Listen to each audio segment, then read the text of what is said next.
हर रोज दाल चावल खाने वाला गरीब ससुराल। ये कहानी है बिलासपुर की एक चुलबुली लड़की अंजलि की, जिसने हाल ही में राहुल शास्त्री से शादी करके एक छोटे से शहर में अपने नए जीवन की शुरुआत की थी। अंजलि दिल्ली की रहने वाली थी, इसलिए वो थोड़ी मॉडर्न सोच की थी और उसने अपने ससुराल के लिए बड़े बड़े सपने संजो रखे थे।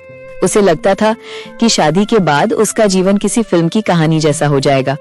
लेकिन जब वो शास्त्रीय परिवार के घर पहुंची तो उसे पता चला कि उनका जीवन सादगी की मिसाल है। घर बहुत साफ सुथरा और पारंपरिक था, लेकिन खाने के मामले में शास्त्रीय परिवार बेहद साधारण था। पहले दिन जब अंजलि ने रात के खाने की थाली देखी तो वो मुस्कुराई और कहा, वाह राहुल, दाल चावल मेरा पसंदीदा, क्या बात है। राहुल ने प्यार से जवाब दिया, हाँ अंजलि, तुम्हें पता है माँ कहती है सादगी में ही असली स्वाद होता है। अंजलि ने भी खुशी से दाल चावल खा लिए, लेकिन अगले दिन दोपहर में फिर दाल चावल और रात में भी वही। तीसरे दिन जब नाश्ते में पोहा खाया और दोपहर के खाने में फिर से दाल चावल आए तो अंजलि के चेहरे पे थोड़ी उदासी आ गई। उसने राहुल से कहा, राहुल, मुझे दाल चावल पसंद है, लेकिन क्या हम कभी कभार कुछ और नहीं खा सकते, जैसे पनीर टिक्का या मसाला डोसा। राहुल ने मुस्कुराकर अपनी माँ की तरफ देखा और कहा, अंजलि, माँ का हाथ का दाल चावल दुनिया का बेस्ट खाना है, और हाँ, हमारा बजट भी थोड़ा टाइट रहता है, माँ की बचत से ही घर चलता है। ये सुनकर अंजलि थोड़ा मायूस हो गई, लेकिन उसने सोचा शायद ये शुरुआत में ही होगा। अब जब वो रसोई में अपनी सास गायत्री माँ के साथ काम करती थी तो हमेशा एक ही बात सुनती थी, अंजलि बेटा, दाल चावल से अच्छा पौष्टिक खाना और कुछ नहीं होता। अंजलि ने मन ही मन सोचा कि पौष्टिक तो ठीक है, पर हर रोज दाल चावल, ये तो कुछ ज्यादा ही हो रहा है। ये उनकी रोजमर्रा की जिंदगी थी, लेकिन ये साधारण सी बात जल्दी ही एक बड़ी परेशानी बनने वाली थी, क्योंकि शास्त्री परिवार की बहू होने के नाते अंजलि को समाज में और खासकर राहुल के रिश्तेदारों में एक ऊंचा दर्जा मिला हुआ था। लेकिन जल्द ही इस सादगी भरी जिंदगी में एक खलनायक का प्रवेश हुआ, जिसका नाम था कृतिका भाभी। कृतिका भाभी राहुल की चचेरी बहन की पत्नी थी और उनका जीवन पूरा दिखावे और अमीरी से भरा हुआ था। वो हर वक्त सोशल मीडिया पर अपने महंगे कपड़ों, विदेशों की यात्राओं और शानदार खाने की तस्वीरें शेयर करती रहती थी। उन्हें शास्त्री परिवार की सादगी बिल्कुल पसंद नहीं थी। एक बार जब कृतिका भाभी अचानक घर आईं और दोपहर के खाने के लिए बैठ गईं, तो उन्होंने अपनी थाली में सिर्फ दाल चावल देखकर मुंह बना लिया। उन्होंने कटाक्ष करते हुए कहा, ओह गायत्री चाची, आप लोग आज भी वही दाल चावल खा रहे हैं। मुझे लगा नई बहू आई है तो मेन्यू थोड़ा बदल गया होगा। आजकल तो छोटे छोटे रेस्टोरेंट्स में भी इससे ज्यादा वैरायटी होती है। गायत्री माँ ने मुस्कुराकर कहा, बेटा, हमारे घर में सादा भोजन, उच्च विचार, यही परंपरा है। लेकिन कृतिका भाभी चुप नहीं हुई। उन्होंने अंजलि की तरफ देखते हुए कहा, अंजलि, मुझे तो तुम्हारी दया आती है। दिल्ली की रहने वाली लड़की, यहाँ हर रोज दाल चावल। शायद तुम्हारे घर वालों को पता नहीं होगा कि तुम्हारा ससुराल कितना गरीब है। अंजलि को यह सुनकर बहुत बुरा लगा और उसने पलटकर कहा, भाभी, सादगी गरीबी नहीं होती और हमारे घर का खाना प्यार और शुद्धता से भरा होता है। लेकिन कृतिका भाभी ने जाते जाते एक और वार किया। उन्होंने अपने फोन से दाल चावल की एक तस्वीर ली और सोशल मीडिया पर एक कैप्शन के साथ पोस्ट कर दिया कि आज शास्त्री परिवार के यहाँ सादगी का चरम, पुरानी परंपराएं अभी भी जिंदा हैं।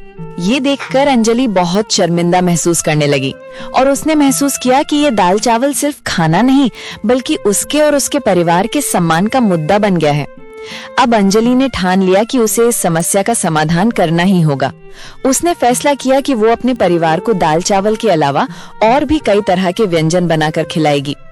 एक दिन अंजलि ने बाजार से महंगे मसाले और विदेशी सब्जियां खरीदी। उसने बहुत मेहनत करके परिवार के लिए लासाग्ना और पनीर रैप्स बनाए। जब राहुल और गायत्री माँ ने थाली देखी तो उनका मुंह खुला रह गया। राहुल ने थोड़ा हिचकिचाते हुए कहा, अंजलि, ये सब क्या है? इसमें तो बहुत पैसा खर्च हुआ होगा। गायत्री माँ ने भी अपनी नाराजगी दिखाते हुए कहा, बेटा, हमारे पेट को ये सब नहीं जमता। हम तो ठहरे देसी लोग, हमें तो दाल चावल ही अच्छे लगते हैं।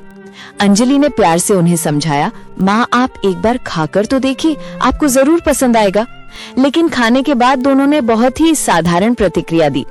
राहुल ने कहा, ठीक है, पर दाल चावल से अच्छा नहीं। और गायत्री माँ ने कहा, ये सब हमें नहीं बनाना चाहिए, इसमें बहुत समय और पैसा बर्बाद होता है। अंजलि ने तुरंत अपनी सहेली प्रिया को फोन किया और पूरी बात बताई।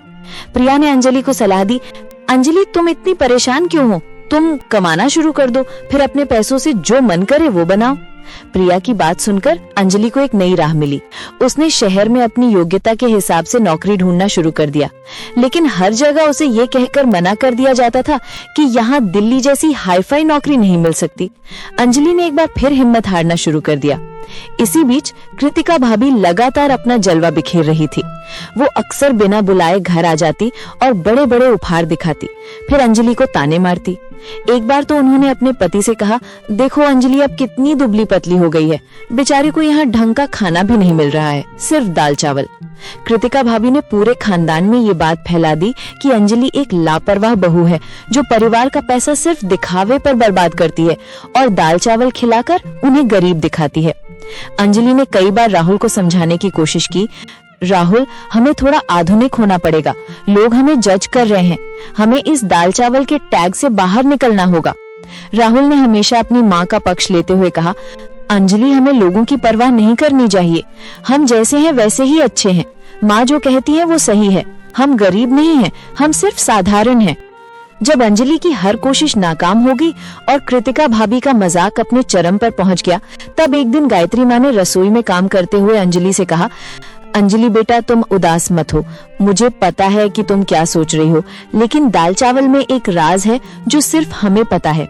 गायत्री माँ ने बताया कि उनके घर में दाल और चावल एक खास किस्म के होते हैं जो उनके पैतृक खेतों में उगाए जाते हैं और ये पूरी तरह से शुद्ध और जैविक होते हैं और उनकी दाल का तड़का एक गुप्त नुस्खे से तैयार होता है जो उनकी नानी ने उन्हें सिखाया था। ये बात सुनकर अंजलि के दिमाग में एक बिजली सी कौंधी। उसने तुरंत राहुल को बुलाया और कहा, राहुल मुझे एक आइडिया आया है, क्यों ना हम इसी दाल चावल की सादगी को एक ब्रांड बना दे। अंजलि ने परिवार को समझाया कि लोग आजकल शुद्ध और पारंपरिक खाने के लिए तरसते हैं और अगर हम इसी दाल चावल की प्रीमियम ट्रेडिशनल थाली बनाकर बेचे तो ये बहुत सफल होगा। राहुल और गायत्री माँ को अंजलि का ये विचार बहुत पसंद आया और इस तरह अंजलि ने अपने घर की रसोई से शुद्ध शाकाहारी थाली नाम का एक छोटा सा ऑनलाइन फूड बिजनेस शुरू किया।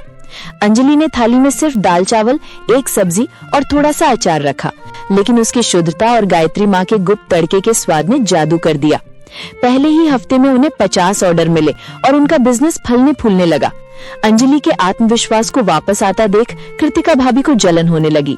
उन्होंने सोचा कि अंजलि दाल चावल बेचकर इतनी अमीर कैसे बन सकती है।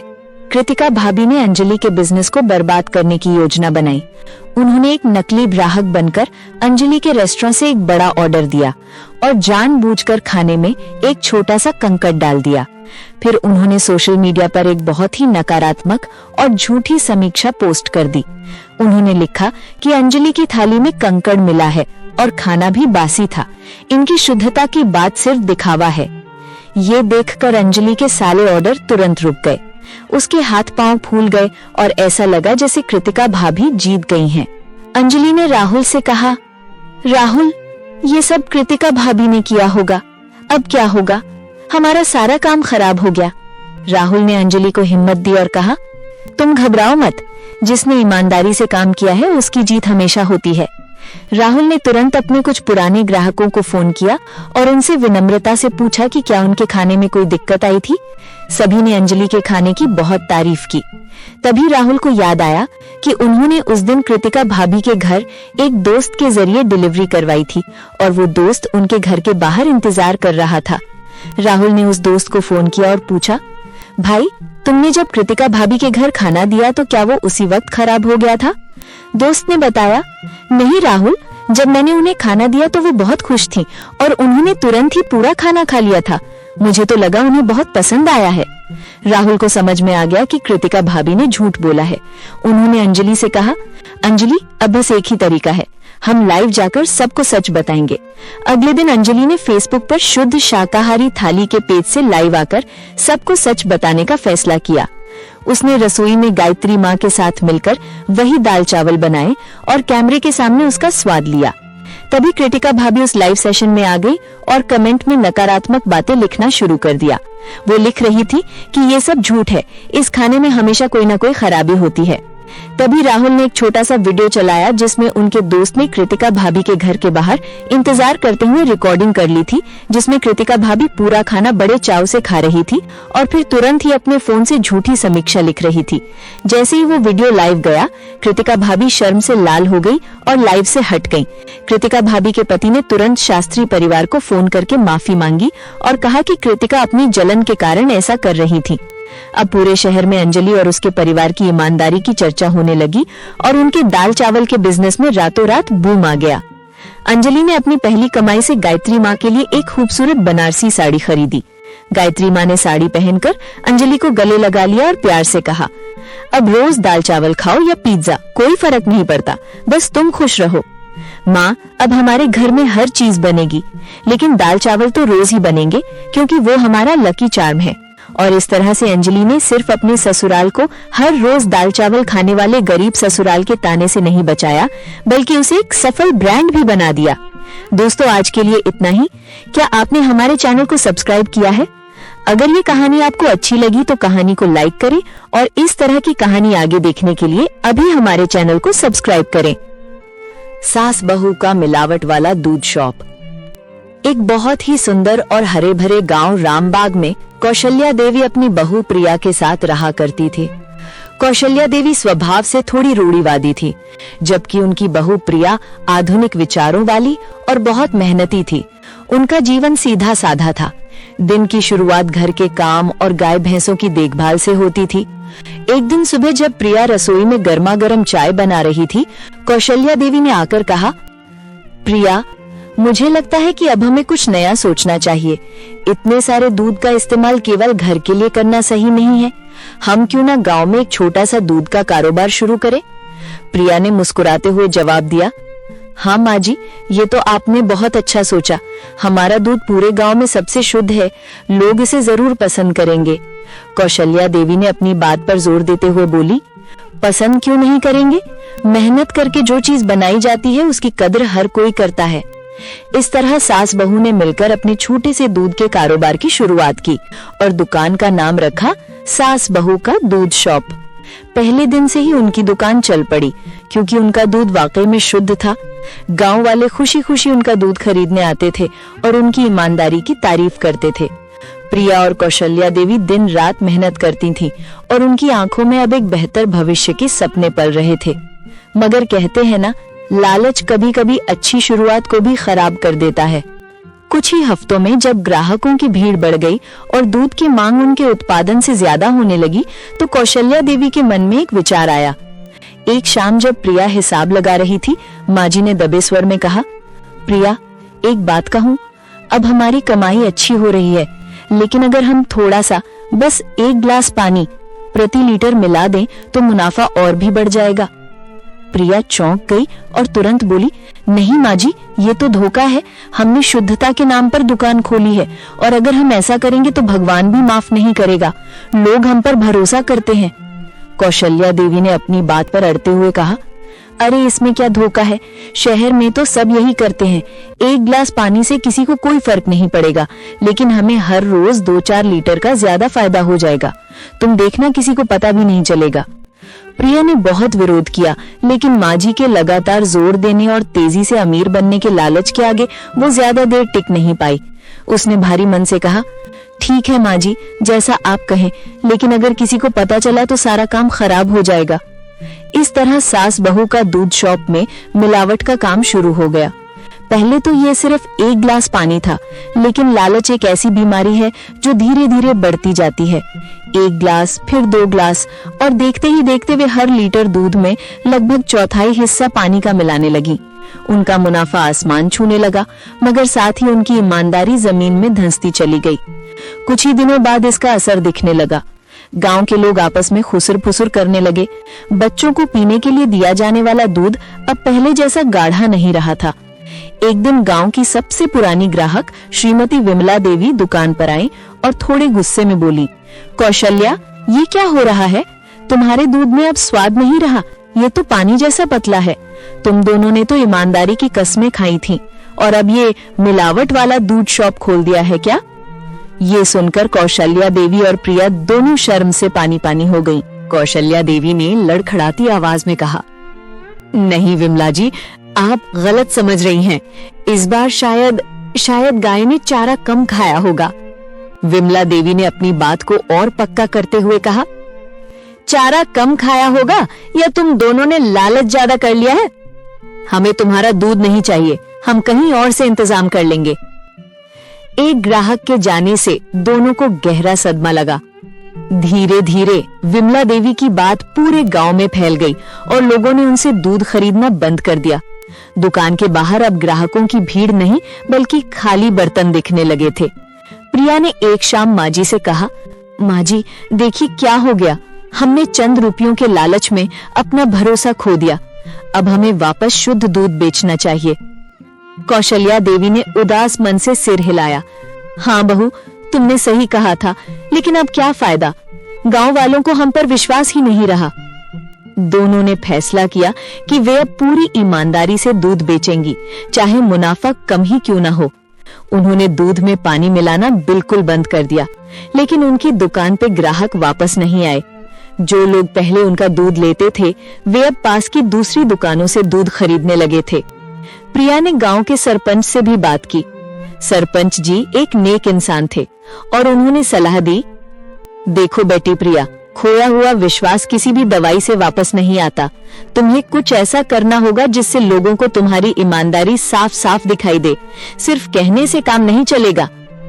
प्रिया ने अपने बचपन के दोस्त रमेश से भी मदद मांगी, जिसका छोटा सा किराना स्टोर था। रमेश ने कहा, प्रिया तुम्हारी नीयत अब ठीक है, ये मैं जानता हूँ, लेकिन लोगों को समझाने के लिए तुम्हारे पास कोई सबूत होना चाहिए। रामबाग में अब दूध का मतलब ही मिलावट हो गया है, खासकर तुम्हारी दुकान पर। हर तरफ से निराशा ही हाथ लग रही थी। कौशल्या देवी दिन भर बैठी रहती थी और बस यही सोचती रहती थी कि क्यों उन्होंने लालच किया। उन्होंने रोते हुए प्रिया से कहा, बेटा मेरी गलती की सजा तुम्हें भी मिल रही है, मैं तो अब ये दुकान बंद कर दूंगी। प्रिया ने अपनी सास के हाथ थामे और कहा, नहीं माँ जी, अब हम पीछे नहीं हटेंगे।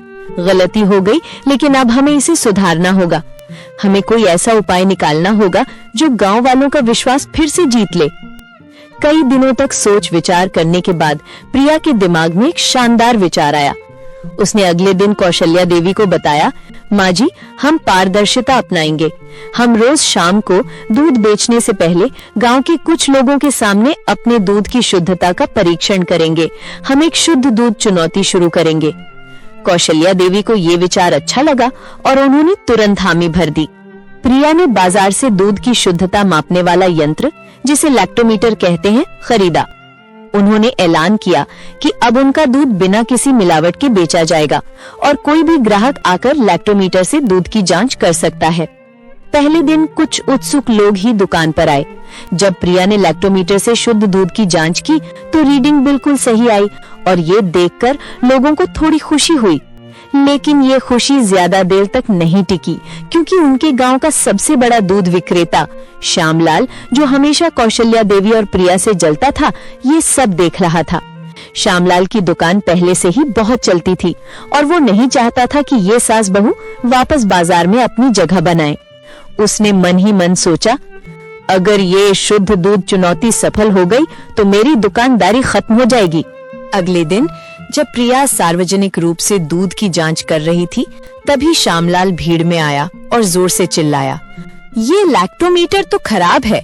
मुझे पता है कि ये दोनों अभी भी मिलावट कर रही हैं। लैक्टोमीटर तो उन्होंने सिर्फ लोगों को बेवकूफ बनाने के लिए खरीदा है। श्यामलाल ने अपनी जेब से कुछ सफेद पाउडर निकालकर हवा में उड़ा दिया और नाटक करते हुए कहा, इन्होंने दूध को गाढ़ा दिखाने के लिए ये पाउडर मिलाया है। मुझे ये राज पता चल गया है। ये सुनते ही भीड़ में हलचल मच गई। गांव वाले फिर से दुविधा में पड़ गए और कहने लगे, शायद श्यामलाल सही कह रहा है। कौशल्या देवी गुस्से से लाल हो गई और चिल्लाकर बोली, श्यामलाल तुम झूठ बोल रहे हो, हम अब कोई मिलावट नहीं कर रहे हैं। श्यामलाल हंसते हुए बोला, झूठ बोल रहा हूँ? अगर तुम सच बोल रही हो तो मेरे दूध की जांच करके दिखाओ। मेरी दुकान का दूध तुम्हारी दूध से 10 गुना ज्यादा गाढ़ा है। उस पल ऐसा लगा जैसे श्यामलाल जीत रहा है और सास बहू की सारी मेहनत बर्बाद हो जाएगी। प्रिया ने गहरी सांस ली। उसने अपनी आंखों में आए आंसुओं को रोका और एक पल के लिए श्यामलाल की आंखों में देखा। उसने कौशल्या देवी से कहा, माँ जी शांत हो जाइए, हमें गुस्से से नहीं बल्कि सच्चाई से काम लेना होगा। प्रिया ने तुरंत श्यामलाल के हाथ से वो सफेद पाउडर लिया और उसे एक साफ पानी के गिलास में घोला। जब उसने उसे लैक्टोमीटर से मापा तो रीडिंग बिल्कुल 0 आई। प्रिया ने फिर अपने दूध की जांच की, रीडिंग सही आई। फिर उसने श्यामलाल से कहा, श्यामलाल जी, आपने जो पाउडर उड़ाया वो सिर्फ आटा था जिससे किसी को नुकसान नहीं होता, लेकिन क्या आप हमें बताएंगे कि आपका दूध इतना गाढ़ा क्यों है? श्यामलाल हड़बड़ा गया। प्रिया ने अचानक भीड़ से कहा, अब हम श्यामलाल जी के दूध की जांच करेंगे। श्यामलाल भागा लेकिन गांव वालों ने उसे पकड़ लिया।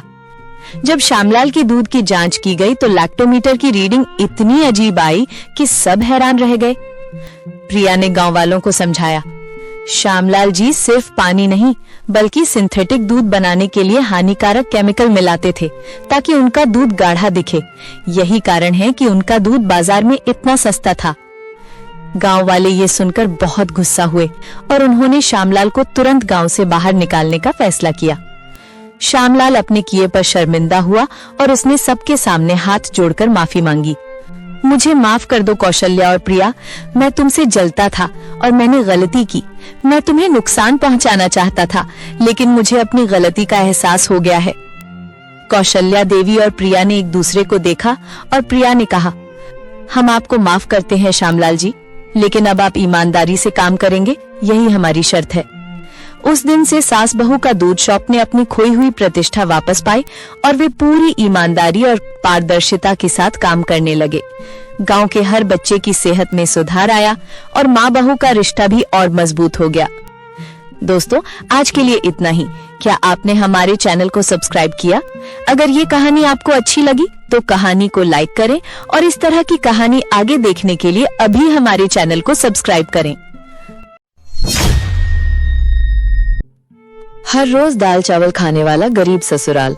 ये कहानी है बिलासपुर की एक चुलबुली लड़की अंजलि की, जिसने हाल ही में राहुल शास्त्री से शादी करके एक छोटे से शहर में अपने नए जीवन की शुरुआत की थी।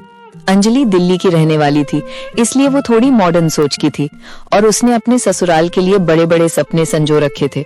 उसे लगता था कि शादी के बाद उसका जीवन किसी फिल्म की कहानी जैसा हो जाएगा, लेकिन जब वो शास्त्रीय परिवार के घर पहुंची तो उसे पता चला कि उनका जीवन सादगी की मिसाल है। घर बहुत साफ सुथरा और पारंपरिक था, लेकिन खाने के मामले में शास्त्रीय परिवार बेहद साधारण था। पहले दिन जब अंजलि ने रात के खाने की थाली देखी तो वो मुस्कुराई और कहा, वाह राहुल, दाल चावल मेरा पसंदीदा, क्या बात है। राहुल ने प्यार से जवाब दिया, हाँ अंजलि, तुम्हें पता है माँ कहती है सादगी में ही असली स्वाद होता है। अंजलि ने भी खुशी से दाल चावल खा लिए, लेकिन अगले दिन दोपहर में फिर दाल चावल और रात में भी वही। तीसरे दिन जब नाश्ते में पोहा खाया और दोपहर के खाने में फिर से दाल चावल आए तो अंजलि के चेहरे पे थोड़ी उदासी आ गई। उसने राहुल से कहा, राहुल, मुझे दाल चावल पसंद है, लेकिन क्या हम कभी कभार कुछ और नहीं खा सकते, जैसे पनीर टिक्का या मसाला डोसा? राहुल ने मुस्कुराकर अपनी माँ की तरफ देखा और कहा, अंजलि, माँ का हाथ का दाल चावल दुनिया का बेस्ट खाना है और हाँ, हमारा बजट भी थोड़ा टाइट रहता है, माँ की बचत से ही घर चलता है। ये सुनकर अंजलि थोड़ा मायूस हो गई, लेकिन उसने सोचा शायद ये शुरुआत में ही होगा। अब जब वो रसोई में अपनी सास गायत्री माँ के साथ काम करती थी तो हमेशा एक ही बात सुनती थी, अंजलि बेटा, दाल चावल से अच्छा पौष्टिक खाना और कुछ नहीं होता। अंजलि ने मन ही मन सोचा कि पौष्टिक तो ठीक है, पर हर रोज दाल चावल, ये तो कुछ ज्यादा ही हो रहा है। ये उनकी रोजमर्रा की जिंदगी थी, लेकिन ये साधारण सी बात जल्दी ही एक बड़ी परेशानी बनने वाली थी, क्योंकि शास्त्री परिवार की बहू होने के नाते अंजलि को समाज में और खासकर राहुल के रिश्तेदारों में एक ऊंचा दर्जा मिला हुआ था। लेकिन जल्द ही इस सादगी भरी जिंदगी में एक खलनायक का प्रवेश हुआ, जिसका नाम था कृतिका भाभी। कृतिका भाभी राहुल की चचेरी बहन की पत्नी थी और उनका जीवन पूरा दिखावे और अमीरी से भरा हुआ था। वो हर वक्त सोशल मीडिया पर अपने महंगे कपड़ों, विदेशों की यात्राओं और शानदार खाने की तस्वीरें शेयर करती रहती थी। उन्हें शास्त्री परिवार की सादगी बिल्कुल पसंद नहीं थी। एक बार जब कृतिका भाभी अचानक घर आईं और दोपहर के खाने के लिए बैठ गईं, तो उन्होंने अपनी थाली में सिर्फ दाल चावल देखकर मुंह बना लिया। उन्होंने कटाक्ष करते हुए कहा, ओह गायत्री चाची, आप लोग आज भी वही दाल चावल खा रहे हैं। मुझे लगा नई बहू आई है तो मेन्यू थोड़ा बदल गया होगा। आजकल तो छोटे छोटे रेस्टोरेंट्स में भी इससे ज्यादा वैरायटी होती है। गायत्री माँ ने मुस्कुराकर कहा, बेटा, हमारे घर में सादा भोजन, उच्च विचार, यही परंपरा है। लेकिन कृतिका भाभी चुप नहीं हुई। उन्होंने अंजलि की तरफ देखते हुए कहा, अंजलि, मुझे तो तुम्हारी दया आती है। दिल्ली की रहने वाली लड़की, यहाँ हर रोज दाल चावल। शायद तुम्हारे घर वालों को पता नहीं होगा कि तुम्हारा ससुराल कितना गरीब है। अंजलि को यह सुनकर बहुत बुरा लगा और उसने पलटकर कहा, भाभी, सादगी गरीबी नहीं होती और हमारे घर का खाना प्यार और शुद्धता से भरा होता है। लेकिन कृतिका भाभी ने जाते जाते एक और वार किया। उन्होंने अपने फोन से दाल चावल की एक तस्वीर ली और सोशल मीडिया पर एक कैप्शन के साथ पोस्ट कर दिया कि आज शास्त्री परिवार के यहाँ सादगी का चरम, पुरानी परंपराएं अभी भी जिंदा हैं। ये देखकर अंजलि बहुत शर्मिंदा महसूस करने लगी और उसने महसूस किया कि ये दाल चावल सिर्फ खाना नहीं बल्कि उसके और उसके परिवार के सम्मान का मुद्दा बन गया है। अब अंजलि ने ठान लिया कि उसे इस समस्या का समाधान करना ही होगा। उसने फैसला किया कि वो अपने परिवार को दाल चावल के अलावा और भी कई तरह के व्यंजन बनाकर खिलाएगी। एक दिन अंजलि ने बाजार से महंगे मसाले और विदेशी सब्जियां खरीदी। उसने बहुत मेहनत करके परिवार के लिए लासाग्ना और पनीर रैप्स बनाए। जब राहुल और गायत्री माँ ने थाली देखी तो उनका मुंह खुला रह गया। राहुल ने थोड़ा हिचकिचाते हुए कहा, अंजलि, ये सब क्या है? इसमें तो बहुत पैसा खर्च हुआ होगा। गायत्री माँ ने भी अपनी नाराजगी दिखाते हुए कहा, बेटा, हमारे पेट को ये सब नहीं जमता। हम तो ठहरे देसी लोग, हमें तो दाल चावल ही अच्छे लगते हैं। अंजलि ने प्यार से उन्हें समझाया, माँ, आप एक बार खाकर तो देखिए, आपको जरूर पसंद आएगा। लेकिन खाने के बाद दोनों ने बहुत ही साधारण प्रतिक्रिया दी। राहुल ने कहा, ठीक है, पर दाल चावल से अच्छा नहीं। और गायत्री माँ ने कहा, ये सब हमें नहीं बनाना चाहिए, इसमें बहुत समय और पैसा बर्बाद होता है। अंजलि ने तुरंत अपनी सहेली प्रिया को फोन किया और पूरी बात बताई। प्रिया ने अंजलि को सलाह दी, अंजलि, तुम इतनी परेशान क्यों हो? तुम कमाना शुरू कर दो, फिर अपने पैसों से जो मन करे वो बनाओ। प्रिया की बात सुनकर अंजलि को एक नई राह मिली। उसने शहर में अपनी योग्यता के हिसाब से नौकरी ढूंढना शुरू कर दिया। लेकिन हर जगह उसे ये कहकर मना कर दिया जाता था कि यहाँ दिल्ली जैसी हाईफाई नौकरी नहीं मिल सकती। अंजलि ने एक बार फिर हिम्मत हारना शुरू कर दिया। इसी बीच कृतिका भाभी लगातार अपना जलवा बिखेर रही थी। वो अक्सर बिना बुलाए घर आ जाती और बड़े बड़े उपहार दिखाती, फिर अंजलि को ताने मारती। एक बार तो उन्होंने अपने पति से कहा, देखो अंजलि, अब कितनी दुबली पतली हो गई है, बेचारी को यहाँ ढंग का खाना भी नहीं मिल रहा है, सिर्फ दाल चावल। कृतिका भाभी ने पूरे खानदान में ये बात फैला दी कि अंजलि एक लापरवाह बहू है जो परिवार का पैसा सिर्फ दिखावे पर बर्बाद करती है और दाल चावल खिलाकर उन्हें गरीब दिखाती है। अंजलि ने कई बार राहुल को समझाने की कोशिश की, राहुल, हमें थोड़ा आधुनिक होना पड़ेगा, लोग हमें जज कर रहे हैं, हमें इस दाल चावल के टैग से बाहर निकलना होगा। राहुल ने हमेशा अपनी माँ का पक्ष लेते हुए कहा, अंजलि, हमें लोगों की परवाह नहीं करनी चाहिए, हम जैसे हैं वैसे ही अच्छे हैं। माँ जो कहती है वो सही है, हम गरीब नहीं हैं, हम सिर्फ साधारण हैं।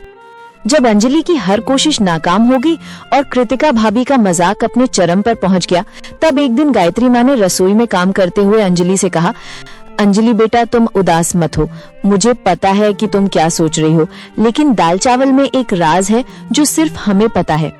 गायत्री माँ ने बताया कि उनके घर में दाल और चावल एक खास किस्म के होते हैं जो उनके पैतृक खेतों में उगाए जाते हैं और ये पूरी तरह से शुद्ध और जैविक होते हैं और उनकी दाल का तड़का एक गुप्त नुस्खे से तैयार होता है जो उनकी नानी ने उन्हें सिखाया था। ये बात सुनकर अंजलि के दिमाग में एक बिजली सी कौंधी।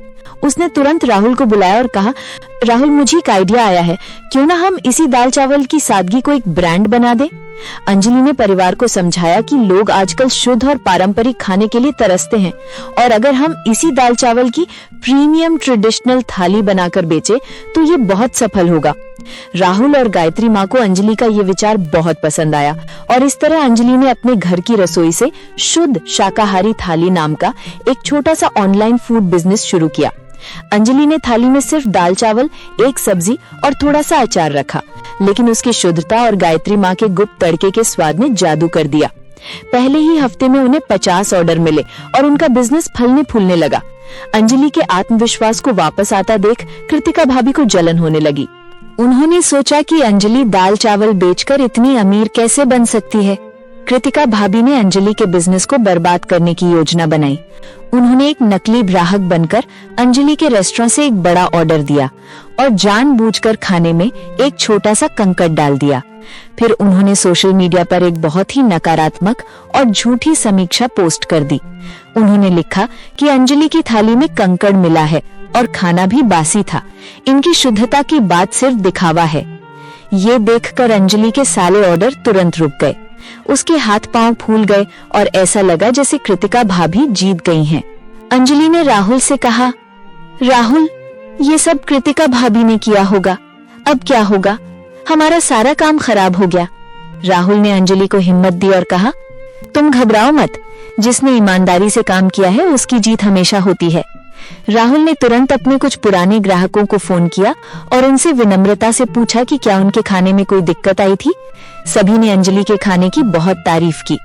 तभी राहुल को याद आया कि उन्होंने उस दिन कृतिका भाभी के घर एक दोस्त के जरिए डिलीवरी करवाई थी और वो दोस्त उनके घर के बाहर इंतजार कर रहा था।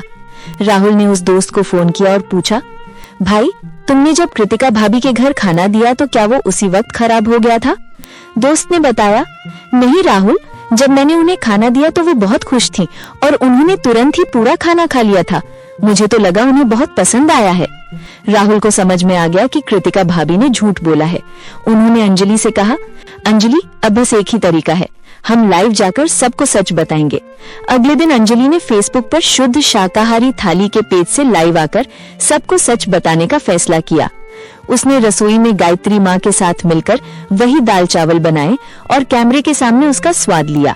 तभी कृतिका भाभी उस लाइव सेशन में आ गई और कमेंट में नकारात्मक बातें लिखना शुरू कर दिया। वो लिख रही थी कि ये सब झूठ है, इस खाने में हमेशा कोई ना कोई खराबी होती है। तभी राहुल ने एक छोटा सा वीडियो चलाया जिसमें उनके दोस्त ने कृतिका भाभी के घर के बाहर इंतजार करते हुए रिकॉर्डिंग कर ली थी, जिसमें कृतिका भाभी पूरा खाना बड़े चाव से खा रही थी और फिर तुरंत ही अपने फोन से झूठी समीक्षा लिख रही थी। जैसे ही वो वीडियो लाइव गया, कृतिका भाभी शर्म से लाल हो गई और लाइव से हट गई। कृतिका भाभी के पति ने तुरंत शास्त्री परिवार को फोन करके माफी मांगी और कहा कि कृतिका अपनी जलन के कारण ऐसा कर रही थी। अब पूरे शहर में अंजलि और उसके परिवार की ईमानदारी की चर्चा होने लगी और उनके दाल चावल के बिजनेस में रातों रात बूम आ गया। अंजलि ने अपनी पहली कमाई से गायत्री माँ के लिए एक खूबसूरत बनारसी साड़ी खरीदी। गायत्री माँ ने साड़ी पहनकर अंजलि को गले लगा लिया और प्यार से कहा, अब रोज दाल चावल खाओ या पिज्जा, कोई फर्क नहीं पड़ता, बस तुम खुश रहो। माँ, अब हमारे घर में हर चीज बनेगी, लेकिन दाल चावल तो रोज ही बनेंगे क्योंकि वो हमारा लकी चार्म है। और इस तरह से अंजलि ने सिर्फ अपने ससुराल को हर रोज दाल चावल खाने वाले गरीब ससुराल के ताने से नहीं बचाया, बल्कि उसे एक सफल ब्रांड भी बना दिया। दोस्तों, आज के लिए इतना ही। क्या आपने हमारे चैनल को सब्सक्राइब किया है? अगर ये कहानी आपको अच्छी लगी तो कहानी को लाइक करें और इस तरह की कहानी आगे देखने के लिए अभी हमारे चैनल को सब्सक्राइब करें। सास बहू का मिलावट वाला दूध शॉप। एक बहुत ही सुंदर और हरे भरे गांव रामबाग में कौशल्या देवी अपनी बहू प्रिया के साथ रहा करती थी।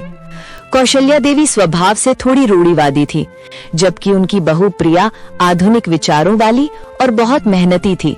उनका जीवन सीधा साधा था। दिन की शुरुआत घर के काम और गाय भैंसों की देखभाल से होती थी। एक दिन सुबह जब प्रिया रसोई में गर्मा गर्म चाय बना रही थी, कौशल्या देवी ने आकर कहा, प्रिया, मुझे लगता है कि अब हमें कुछ नया सोचना चाहिए। इतने सारे दूध का इस्तेमाल केवल घर के लिए करना सही नहीं है। हम क्यों ना गांव में एक छोटा सा दूध का कारोबार शुरू करें? प्रिया ने मुस्कुराते हुए जवाब दिया, हाँ माँ जी, ये तो आपने बहुत अच्छा सोचा।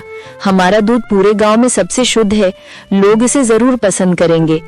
कौशल्या देवी ने अपनी बात पर जोर देते हुए बोली, पसंद क्यों नहीं करेंगे? मेहनत करके जो चीज बनाई जाती है उसकी कद्र हर कोई करता है। इस तरह सास बहू ने मिलकर अपने छोटे से दूध के कारोबार की शुरुआत की और दुकान का नाम रखा सास बहू का दूध शॉप। पहले दिन से ही उनकी दुकान चल पड़ी, क्योंकि उनका दूध वाकई में शुद्ध था। गांव वाले खुशी खुशी उनका दूध खरीदने आते थे और उनकी ईमानदारी की तारीफ करते थे। प्रिया और कौशल्या देवी दिन रात मेहनत करती थीं और उनकी आंखों में अब एक बेहतर भविष्य के सपने पल रहे थे। मगर कहते हैं ना, लालच कभी कभी अच्छी शुरुआत को भी खराब कर देता है। कुछ ही हफ्तों में जब ग्राहकों की भीड़ बढ़ गई और दूध की मांग उनके उत्पादन से ज्यादा होने लगी, तो कौशल्या देवी के मन में एक विचार आया। एक शाम जब प्रिया हिसाब लगा रही थी, माँ जी ने दबे स्वर में कहा, प्रिया, एक बात कहूँ, अब हमारी कमाई अच्छी हो रही है, लेकिन अगर हम थोड़ा सा, बस 1 गिलास पानी प्रति लीटर मिला दें तो मुनाफा और भी बढ़ जाएगा। प्रिया चौंक गई और तुरंत बोली, नहीं माँ जी, ये तो धोखा है। हमने शुद्धता के नाम पर दुकान खोली है और अगर हम ऐसा करेंगे तो भगवान भी माफ नहीं करेगा। लोग हम पर भरोसा करते हैं। कौशल्या देवी ने अपनी बात पर अड़ते हुए कहा, अरे इसमें क्या धोखा है, शहर में तो सब यही करते हैं। 1 गिलास पानी से किसी को कोई फर्क नहीं पड़ेगा, लेकिन हमें हर रोज 2-4 लीटर का ज्यादा फायदा हो जाएगा। तुम देखना, किसी को पता भी नहीं चलेगा। प्रिया ने बहुत विरोध किया, लेकिन माँ जी के लगातार जोर देने और तेजी से अमीर बनने के लालच के आगे वो ज्यादा देर टिक नहीं पाई। उसने भारी मन से कहा, ठीक है माँ जी, जैसा आप कहें, लेकिन अगर किसी को पता चला तो सारा काम खराब हो जाएगा। इस तरह सास बहू का दूध शॉप में मिलावट का काम शुरू हो गया। पहले तो ये सिर्फ 1 गिलास पानी था, लेकिन लालच एक ऐसी बीमारी है जो धीरे धीरे बढ़ती जाती है। 1 गिलास, फिर 2 गिलास, और देखते ही देखते वे हर लीटर दूध में लगभग 1/4 हिस्सा पानी का मिलाने लगी। उनका मुनाफा आसमान छूने लगा, मगर साथ ही उनकी ईमानदारी जमीन में धंसती चली गई। कुछ ही दिनों बाद इसका असर दिखने लगा। गांव के लोग आपस में खुसर फुसर करने लगे। बच्चों को पीने के लिए दिया जाने वाला दूध अब पहले जैसा गाढ़ा नहीं रहा था। एक दिन गांव की सबसे पुरानी ग्राहक श्रीमती विमला देवी दुकान पर आई और थोड़े गुस्से में बोली, कौशल्या, ये क्या हो रहा है? तुम्हारे दूध में अब स्वाद नहीं रहा, ये तो पानी जैसा पतला है। तुम दोनों ने तो ईमानदारी की कस्में खाई थीं और अब ये मिलावट वाला दूध शॉप खोल दिया है क्या? ये सुनकर कौशल्या देवी और प्रिया दोनों शर्म से पानी पानी हो गईं। कौशल्या देवी ने लड़खड़ाती आवाज में कहा, नहीं विमला जी, आप गलत समझ रही हैं। इस बार शायद गाय ने चारा कम खाया होगा। विमला देवी ने अपनी बात को और पक्का करते हुए कहा, चारा कम खाया होगा या तुम दोनों ने लालच ज्यादा कर लिया है? हमें तुम्हारा दूध नहीं चाहिए, हम कहीं और से इंतजाम कर लेंगे। एक ग्राहक के जाने से दोनों को गहरा सदमा लगा। धीरे धीरे विमला देवी की बात पूरे गांव में फैल गई और लोगों ने उनसे दूध खरीदना बंद कर दिया। दुकान के बाहर अब ग्राहकों की भीड़ नहीं, बल्कि खाली बर्तन दिखने लगे थे। प्रिया ने एक शाम माँ जी से कहा, माँ जी, देखिए क्या हो गया। हमने चंद रुपयों के लालच में अपना भरोसा खो दिया। अब हमें वापस शुद्ध दूध बेचना चाहिए। कौशल्या देवी ने उदास मन से सिर हिलाया। हाँ बहू, तुमने सही कहा था, लेकिन अब क्या फायदा? गांव वालों को हम पर विश्वास ही नहीं रहा। दोनों ने फैसला किया कि वे अब पूरी ईमानदारी से दूध बेचेंगी, चाहे मुनाफा कम ही क्यों ना हो। उन्होंने दूध में पानी मिलाना बिल्कुल बंद कर दिया, लेकिन उनकी दुकान पे ग्राहक वापस नहीं आए। जो लोग पहले उनका दूध लेते थे, वे अब पास की दूसरी दुकानों से दूध खरीदने लगे थे। प्रिया ने गांव के सरपंच से भी बात की। सरपंच जी एक नेक इंसान थे और उन्होंने सलाह दी, देखो बेटी प्रिया, खोया हुआ विश्वास किसी भी दवाई से वापस नहीं आता। तुम्हें कुछ ऐसा करना होगा जिससे लोगों को तुम्हारी ईमानदारी साफ साफ दिखाई दे। सिर्फ कहने से काम नहीं चलेगा। प्रिया ने अपने बचपन के दोस्त रमेश से भी मदद मांगी, जिसका छोटा सा किराना स्टोर था। रमेश ने कहा, प्रिया, तुम्हारी नीयत अब ठीक है, ये मैं जानता हूँ, लेकिन लोगों को समझाने के लिए तुम्हारे पास कोई सबूत होना चाहिए। रामबाग में अब दूध का मतलब ही मिलावट हो गया है, खासकर तुम्हारी दुकान पर। हर तरफ से निराशा ही हाथ लग रही थी। कौशल्या देवी दिन भर बैठी रहती थी और बस यही सोचती रहती थी कि क्यों उन्होंने लालच किया। उन्होंने रोते हुए प्रिया से कहा, बेटा, मेरी गलती की सजा तुम्हें भी मिल रही है।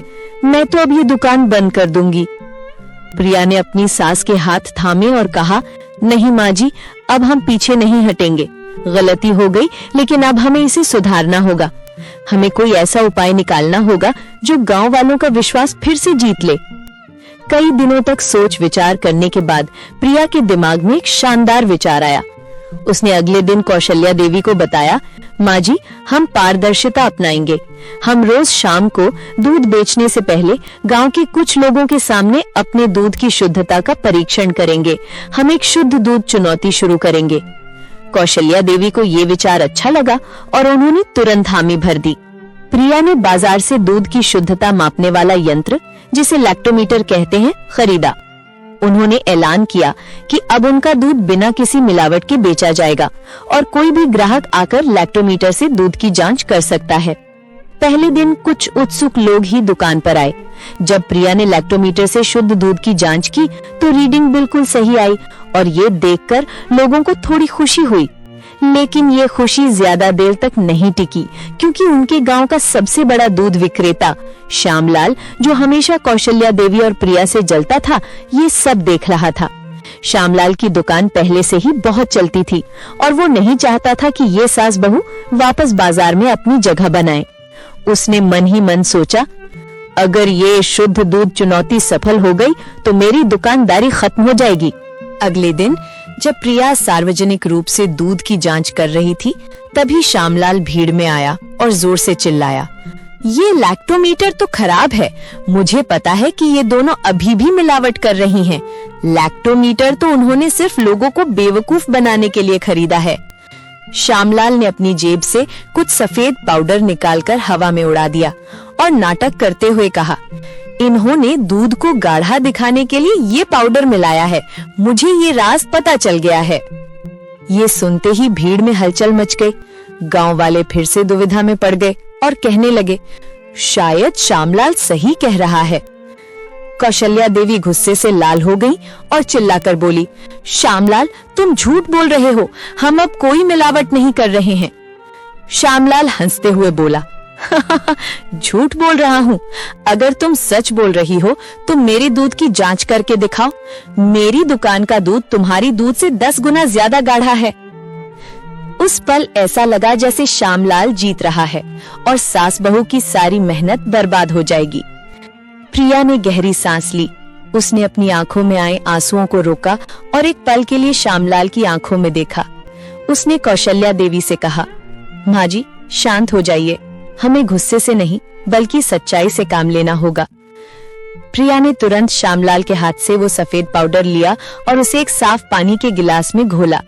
जब उसने उसे लैक्टोमीटर से मापा तो रीडिंग बिल्कुल शून्य आई। प्रिया ने फिर अपने दूध की जांच की, रीडिंग सही आई। फिर उसने श्यामलाल से कहा, श्यामलाल जी, आपने जो पाउडर उड़ाया वो सिर्फ आटा था, जिससे किसी को नुकसान नहीं होता। लेकिन क्या आप हमें बताएंगे कि आपका दूध इतना गाढ़ा क्यों है? श्यामलाल हड़बड़ा गया। प्रिया ने अचानक भीड़ से कहा, अब हम श्यामलाल जी के दूध की जांच करेंगे। श्यामलाल भागा, लेकिन गांव वालों ने उसे पकड़ लिया। जब श्यामलाल की दूध की जांच की गई तो लैक्टोमीटर की रीडिंग इतनी अजीब आई कि सब हैरान रह गए। प्रिया ने गांव वालों को समझाया, श्यामलाल जी सिर्फ पानी नहीं बल्कि सिंथेटिक दूध बनाने के लिए हानिकारक केमिकल मिलाते थे ताकि उनका दूध गाढ़ा दिखे। यही कारण है कि उनका दूध बाजार में इतना सस्ता था।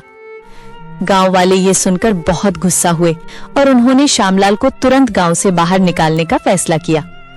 श्यामलाल अपने किए पर शर्मिंदा हुआ और उसने सबके सामने हाथ जोड़कर माफी मांगी। मुझे माफ कर दो कौशल्या और प्रिया, मैं तुमसे जलता था और मैंने गलती की। मैं तुम्हें नुकसान पहुंचाना चाहता था, लेकिन मुझे अपनी गलती का एहसास हो गया है। कौशल्या देवी और प्रिया ने एक दूसरे को देखा और प्रिया ने कहा, हम आपको माफ करते हैं श्यामलाल जी, लेकिन अब आप ईमानदारी से काम करेंगे, यही हमारी शर्त है। उस दिन से सास बहू का दूध शॉप ने अपनी खोई हुई प्रतिष्ठा वापस पाई और वे पूरी ईमानदारी और पारदर्शिता के साथ काम करने लगे। गांव के हर बच्चे की सेहत में सुधार आया और माँ बहू का रिश्ता भी और मजबूत हो गया। दोस्तों, आज के लिए इतना ही। क्या आपने हमारे चैनल को सब्सक्राइब किया? अगर ये कहानी आपको अच्छी लगी तो कहानी को लाइक करें और इस तरह की कहानी आगे देखने के लिए अभी हमारे चैनल को सब्सक्राइब करें।